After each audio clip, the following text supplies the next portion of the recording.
Good day, everybody, and welcome to Miss Valley Entertainment. Hello, my name is Dread. How y'all doing? So we're going to take a look at a little story about Disney and the box office here. This is by Josiah Rises, and it says Disney panics after hilarious twist they didn't see coming. Original video will be linked down below. Once again, we're bringing you entertainment news. Please find this news entertaining. I know some people may get triggered by the channel Josiah Rises. If you do, please feel free to go elsewhere. Or, if you want to have a conversation about it, make sure it's a respectful one, please, because if you're not respectful, your comment will not be appearing and you'll be reported to YouTube, because that's what I have to do on this channel, because I got a lot of people who come by who just want to destroy everything for everybody and say the most vile, evil, disgusting things. Please don't be one of those, which most of my viewers aren't, and I thank you for that. Stay in your lane, don't cross those kind of lines, be good human beings, and enjoy the entertainment news here. Alrighty, let's hop right into this without further ado. By the way, if you enjoy this video, then I'd ask you consider... Sorry. Lost my train of thought there for a moment. I'd ask that you consider leaving myself, yourself, all of ourselves a like, a little thumbs up. Drop it in a comment. I read all the comments. I respond to as many as I can. And if you have not subscribed to the channel, which again I tell you quite often, at least 1,000,000% of people who come by here are not subscribed to the channel. So subscribing to the channel, good for you. You get to see whenever my videos come out, as long as YouTube's working properly. It's good for me because YouTube notices subscriptions and says, hey, let's push the video out to more people to let them see it if they want to get involved in it. And, if you join up and subscribe and ring the bell for notifications, you can be part of the 1,000,000,000% who will eventually be a subscriber to this channel. I'm pretty damn sure. I don't know. Let's get into the entertainment and the news. Disney is going to continue to put out crap in theaters. Nothing is going to change. So Disney's limited release of Soul fails to make music as the lone weekend run pulls in just $318 per theater. This was a monumental disaster for Disney. I don't know what the heck they thought. Now, obviously, that's an average per theater, but I got to think that it costs more than $318 for them to put that into the theater. Or do the theaters, I guess the theaters rent the movies, don't they, technically? Is that taking in the movie, the rental? Well, I guess that's just probably the box office receipts. I don't know. I don't know how these things work, actually. I'm not a finance major. I'm just an entertainment guy. They were going to accomplish with this, but whatever Disney's hopes and dreams were for this theatrical release for Soul was a complete and total flop. So another day, another black eye for Disney, and no doubt crushing the hopes of every company executive who thought the movie would earn them a much needed easy win at the box office. Disney's limited theatrical release of Pixar's Soul has ended its Soul weekend on the big screen with a total box office just shy of $450,000. That seems low. Mind you, that's just for a weekend, right?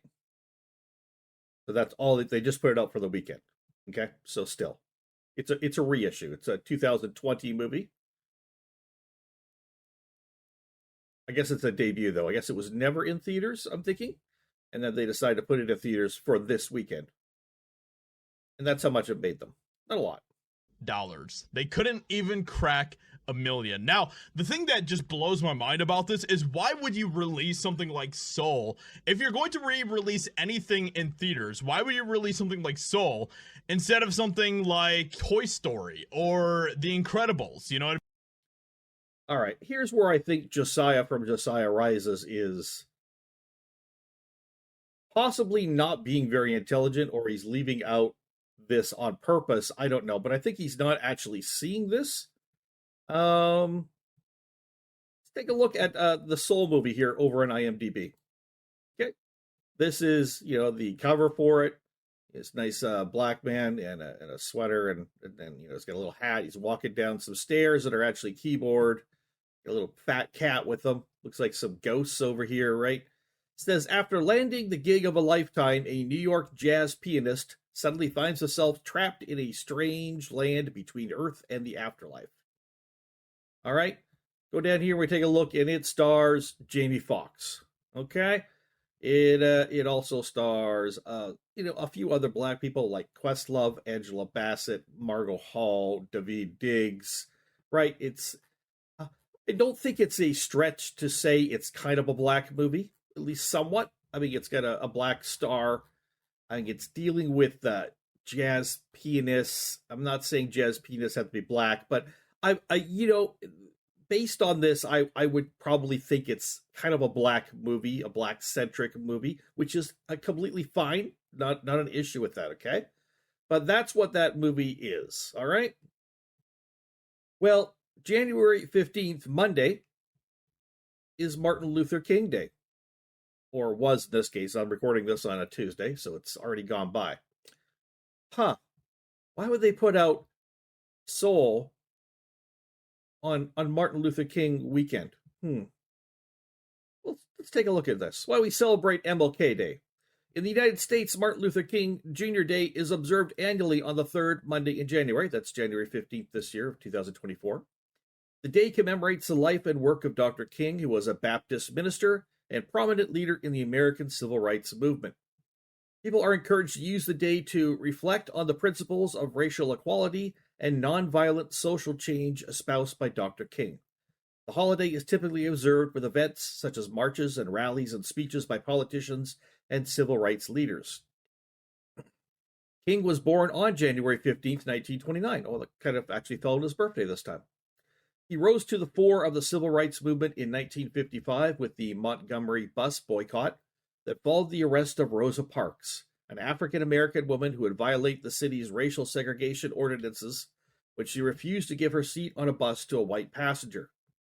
An advocate of Mahatma Gandhi's philosophy of using nonviolent resistance to effect social change, King promoted the use of nonviolent means to bring an end to racial segregation in the United States. In 1964, he was awarded the Nobel Prize for Peace for his efforts. He was assassinated in 1968. Efforts to create a national holiday honoring King began soon after his assassination, although legislation for a federal holiday was not passed until 1983, and the first nationwide observance of the holiday occurred in 1986. By the way, I find reading this fascinating. I don't know a lot about Martin Luther King or Martin Luther King Jr., but I will say it's very interesting. Um,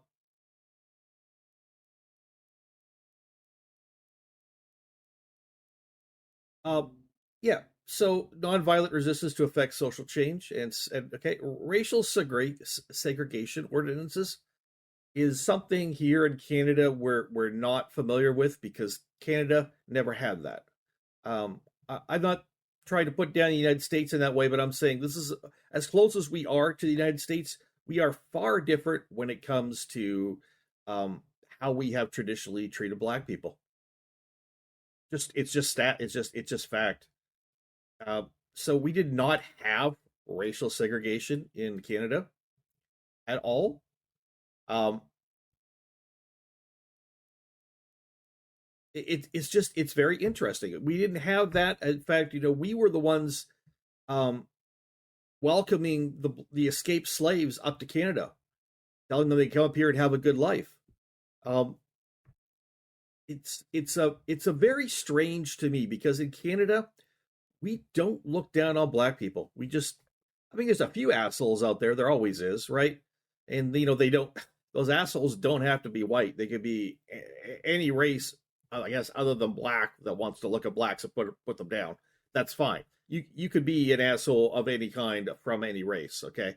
But there's always a few assholes out there, obviously. But we don't have that kind of issues with people who will walk away from a black person, not talk to a black person, not want to look at a black person, call them the N word, and all that different things. Over here, black people are just people. I'm sorry, we've never had an issue with, we've never owned slaves in Canada.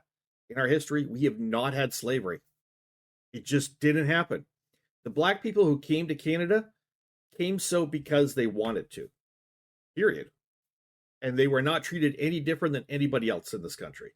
So again, it's something where I look at when I hear about these racial segregations and the racial problems in America. We are so close to America. We are just above the fact because of Alaska, we're actually sandwiched into America. But we've never had those same issues at all.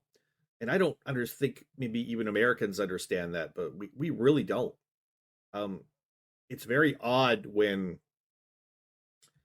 um, years ago during the Black Lives Matter movement, that there was a group of people traveling around Canada holding rallies, trying to rile the people up of Canada like in America. And it didn't work because the black people here don't feel the same way as the black people in America do. They just don't.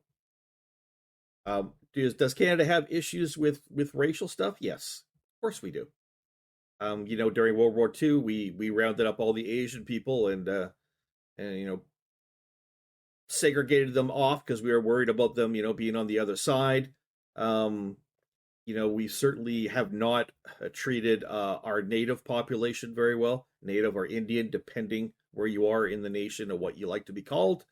But yeah, we don't have the same issues between blacks and whites that America does. So it's a very interesting topic for us. But anyways, back to Disney and stuff. So I think the reason Mr. Josiah rises for Disney putting out the Soul movie on Martin Luther King Jr. Day here is clearly they're virtue signaling. They're saying, we stand with you, black people. How we stand with you here at Disney. How can we support you?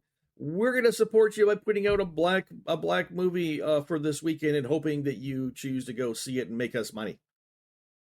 I mean, really, they're not doing anything, but it's called virtue signaling. And in that sense, they don't really care that much that they lost money. They probably figured they weren't going to make a lot. But it's all about virtue signaling. It's all about getting a little check mark where the people who believe a certain way will be like, yeah, Disney did the right thing by us. Cool, check mark. You're good in our books. So that's all that is. But let's go back and finish this off. I've talked quite a bit. Sorry. I mean, Finding Nemo, something that would actually draw people into the box office, because we all know that those films would draw more people to the box office than something like Soul. So this is absolutely amazing to see Disney continue to take L after L, loss after loss, and that is exactly what they deserve. So Hollywood faces dramatic twist in 2024 don't know what their box investors office. are thinking. And this article here is pretty much nothing but just cope, okay? It is no secret that 2023 was not a great year for movies and especially the box office, but experts are predicting 2024 will be even worse for Hollywood. Maybe. So despite making somewhat of a comeback following the pandemic, which saw movie making and butts and cinema seats grind to a halt for almost 2 years, analysts are predicting a 10 to 15% downturn in revenue this year. And 2023 was not a great year for Hollywood to begin with, theatrically speaking, in the box office, and it looks like 2024 is going to be even worse. Holy smokes. There may even be, shock horror, no film that cracks the 1 billion mark in 2024 at the global box office. Only 2 films achieved that honor in 2023. The unexpected blockbusters of Barbie and the Super Mario Brothers movie. The third highest grossing film, which cracked 952 million and surprised many, was Oppenheimer, a Christopher Nolan epic about the man who helped build the A-bomb. You know what? If you want to make good movies that people go see them and make money, stop spending so much money to make movies. I mean, stop paying your lead star like $100 million for the movie. Stop putting $450 million into special effects. We don't need you to make a $750,000 movie, okay? $750 million movie? Maybe that's what I mean. $750 million movie. And then say we've got to make 1.2 billion to break even or something. Like, I mean, the amount of money they spend is ridiculous. Just make a good movie. Just make a good movie. Tell a good story. Don't rely on the actors who want to get paid ridiculous amounts. There's other actors who will do just fine, and just put out good movies and don't spend so much money on them. Don't force anything in anybody. Just tell good stories. Just tell good stories. People will go to see it. That's my opinion. 2023, the box office brought in a little under 9 billion, which is about a 21% jump from the year before, but comes nowhere near the pre-pandemic times when clearing 10 billion and even getting close to 12 billion was standard. And a lot of this has to do, especially, and the only way that you can really explain this is that Disney especially is contributing to the complete failure that is happening in the box office. You just cannot deny that. That's true. When you have Disney, who used to put out billion-dollar films on a regular basis a few years ago, every year, they are now struggling to even make back money on their films, okay? Disney has gotten pretty bad, man. Like, again, I don't know what their investors are thinking. I don't know why their investors put up with this. I don't know why they don't demand a complete turnaround for this company. Fire everybody at the top. like seriously, fire everybody at the top. Everybody at the top. Gone. Bring in other people who are going to completely 180 this company, because it's not good. It's not good for Disney. And I'm sad about that. I'm sad about Disney's failures because, I mean, they earned it. They've earned it because they have not put out anything decent. And I'm going to use decent in air quotes because there's several ways I mean decent. They haven't put out anything decent in many, many, many years. And all the ideas coming out of the House of Mouse now are absolute trash. So, yeah.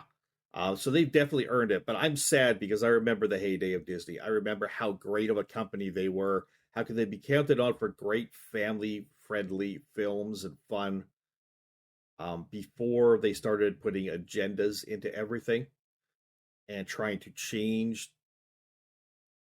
society.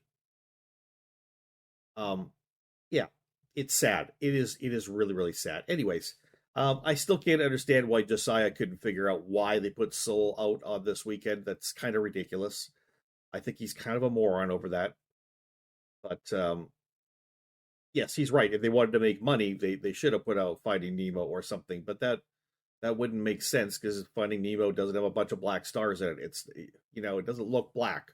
So that wouldn't virtue signal for them on the correct weekend. And that's all it was. It was virtue signaling. So everybody, that's my take on what's happening here, and I hope you enjoyed it. And I'm out of here. Once again, my name is Dread. Be kind to the comments. Be kind to your fellow human beings. We'll see you next time. Bye-bye.